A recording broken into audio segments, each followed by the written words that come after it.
Welcome to my channel, Finding Disney, where we're finding the Disney magic at home. This is part 2 of a short series that I'm doing on becoming a Disney travel agent. In part 1, I mentioned that I have zero travel experience, and so I am starting new and afresh, and you guys are learning right along with me on in this whole process. So the way that Gateway Travel has this set up, and let me back up because I didn't mention in the first video that Gateway Travel is not a Disney company, although Disney is a big supplier for them, and so they have kind of a big Disney following, and they have quite a few agents that sell Disney travel. So anyway, back to what I was saying.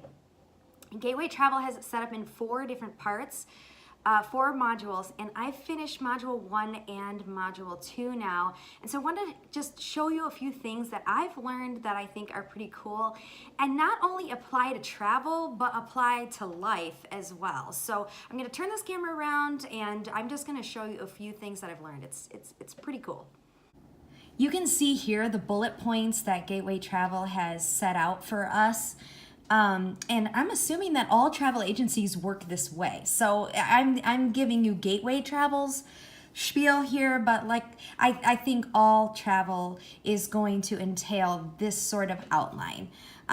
So with the first video, I did overcoming barriers like fear and also setting goals and such. Now we're on to time management. They're sharing a story here about a lady who came home to a flooded basement. It took her approximately 7 hours to clean up the flood and the mess. Well, if you would have asked her at the beginning of the week, she was like, no, I don't have extra 7 hours.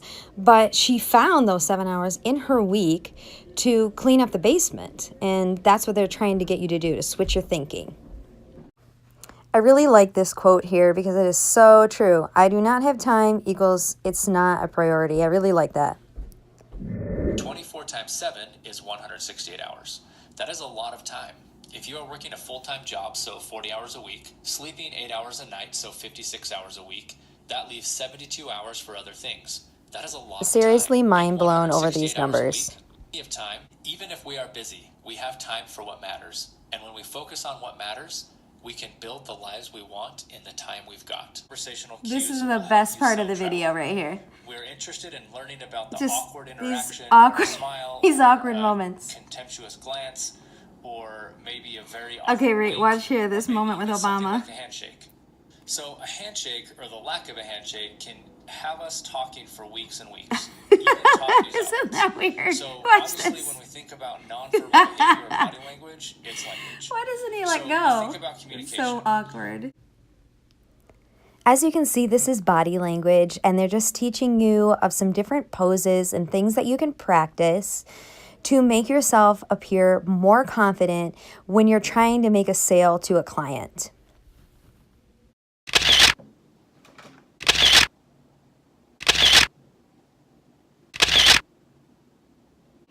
It does feel kind of good though, as silly as it is. I mean, who doesn't want to like do like this? The gist of this section is just trying to get you to understand the difference between customer service and customer experience, and they use the Apple Store as an example, and I would have to agree with them. I love the Apple Store. They are so efficient, but it's not really an experience. It's just great customer service. I think customer service versus customer experience is very interesting because you think of customer service and customer experience as kind of the same thing, but it's not. And I want to think further on how I can give my clients a all-around great experience. And so I thought of some things in my head. I could meet with people face-to-face at Starbucks and maybe buy them a coffee, or when they come to book a trip with me, I bring them a card, say, hey, thank you for meeting with me today, or something, just like little personal touches that I can use to make a great experience for my clients. And so I want to be thinking about that because I am a really personable person anyway, and I want to make people happy and make people smile and just make people glad and excited about planning a vacation. By the way, I do realize my iPad cover is pretty funky, but you know what? Look at how cute it is anyway. Of course, it has Mickey and Minnie on it, right? It's got all these cute little sketch Mickeys, and it has an adorable Mickey bow. But yeah, the inside is pretty funky. I'm sorry. I think I need a new one, right? So that was the gist of Module 1. I have the videos and then I've done all the reading already. If you click down here on Module 1 Review, it will open up a test, a little quiz, an 18-question quiz. That 18-question quiz was pretty specific. It had a lot of really specific wording that they wanted me to look out for in the reading and also in the video. And I had to do both in order to know the answers to the questions. The very first time I took the test, I think I got a 12.